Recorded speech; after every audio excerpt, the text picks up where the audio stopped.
Hey y'all, welcome back to Ascending with Ashley. I'm Ashley. This is story time, I guess. I'm having a rest day today, so I apologize. I'm not really high energy.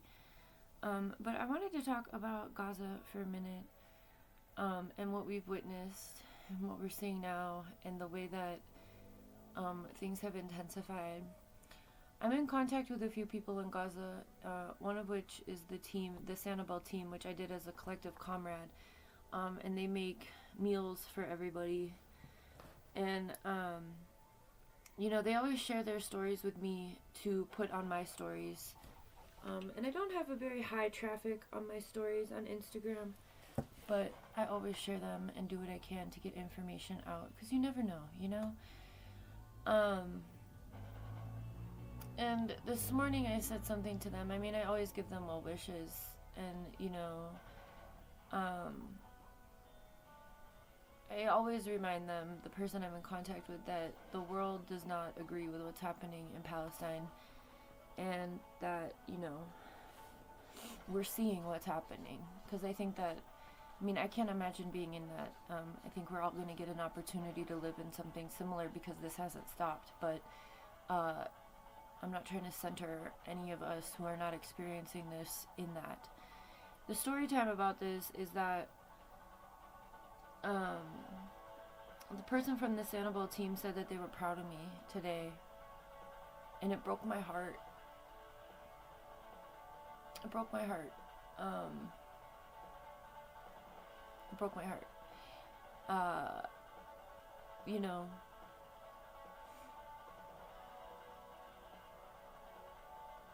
I wasn't expecting them to say something like that. So, I wanted to share. I've been thinking about whether or not to share this, but because of that exchange, I decided now's the time to share it. And I'm wearing this shirt today with my off-center graphic of the watermelon as a sunset. And I feel like the sun is setting on Gaza, and the whole world is just like, what can we do, We've tried, we've done a lot. A lot of people all over the world have come together for this cause. But as a scholar in genocide, I feel like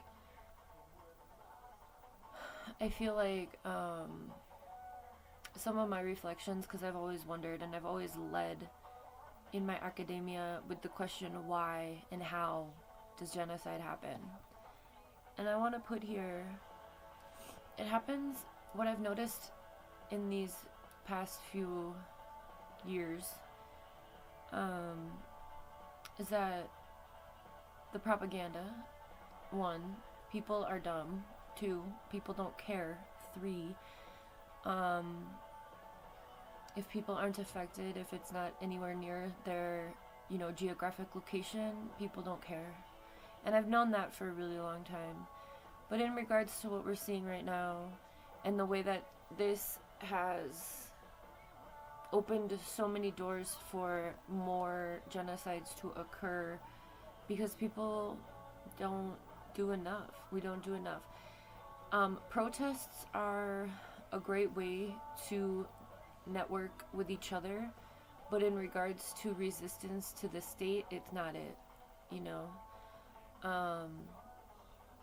And the very personal thing about this is stupid as fuck, but I want to share it. The other day I posted some videos, some of my shorts, while I was outside, and I was very self-conscious of these 2 wrinkles right here on my forehead, because they're deep. And I'm like, why are those so deep? And I realized it's because I've been staring at my phone like this for over 18 months at the constant coverage of what's going on. I've had a face of disbelief, and it's caused wrinkles. I'm also almost 40, which doesn't help, but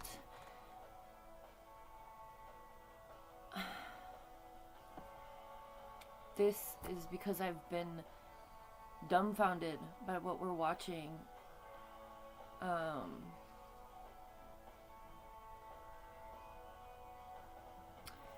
I don't know what to say, Enough of us have shared information, enough of us have stepped up, enough of us have done a lot of things to get the rest of the majority of people to give a fuck. But they just don't. So for someone in Gaza to say that they were proud of me today was kind of world altering. And the only thing I could say back was like, that is such an honor. And also, I hope I can make a difference the way you are, you know? Feeding people who are experiencing a man-made famine during genocide with constant bombing and shelling and...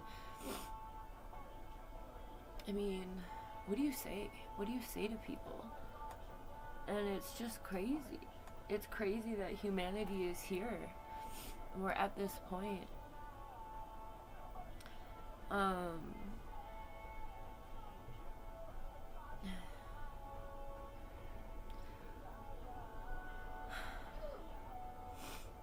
So to answer the question I think I've been wondering for so long, it's quite simple. People just don't care. And I think there's more to it. I think there's depth to that. Everyone has their own struggles and challenges and obligations and,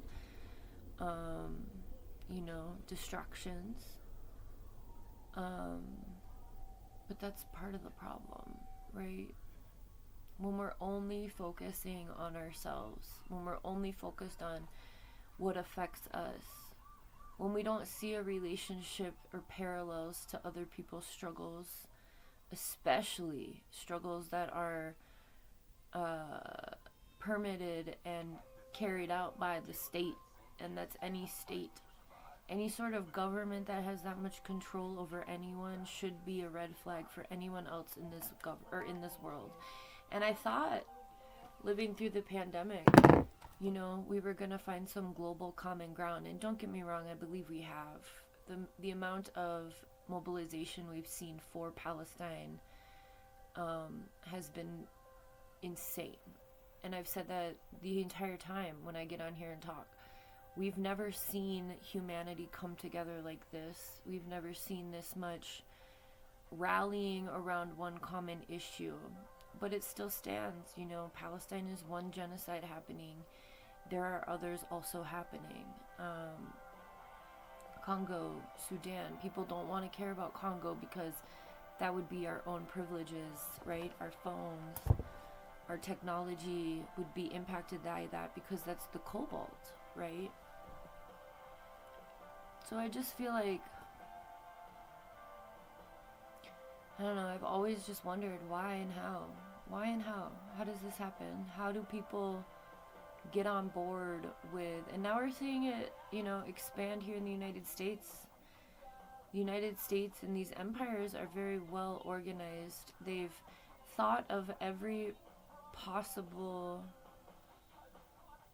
turning point, and they've built a barrier for that, right? For the people. They know how to counter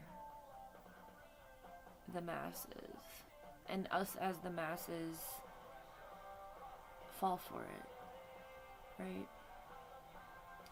So I just wanted you to know, I don't know, it's heavy on my heart right now.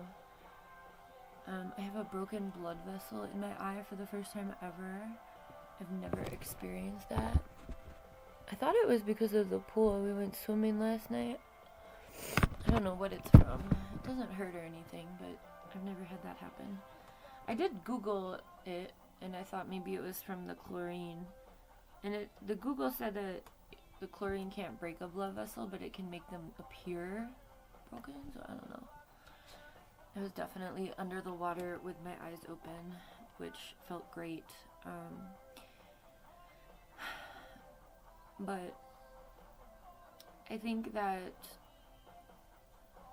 we all need to be focusing on alternatives to these systems as much as we possibly can.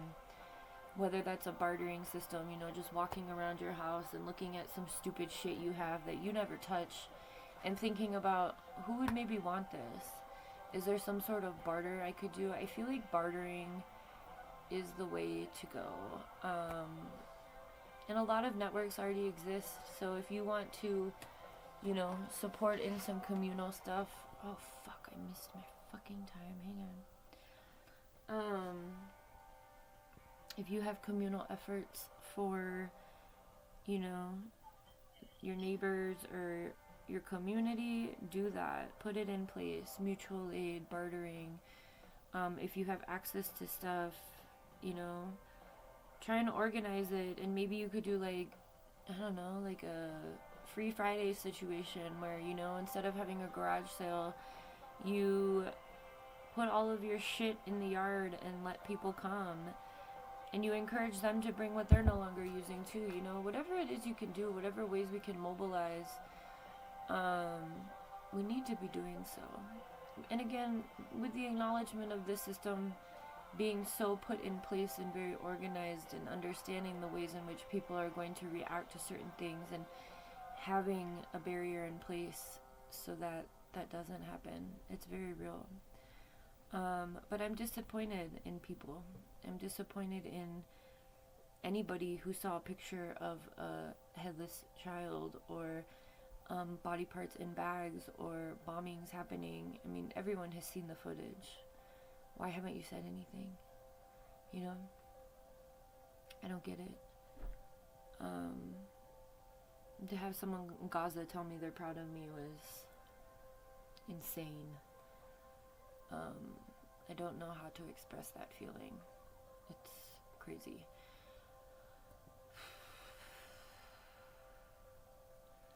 We can't continue living our lives in a selfish way. I mean, you can do whatever the fuck you want, but look at where it's gotten us.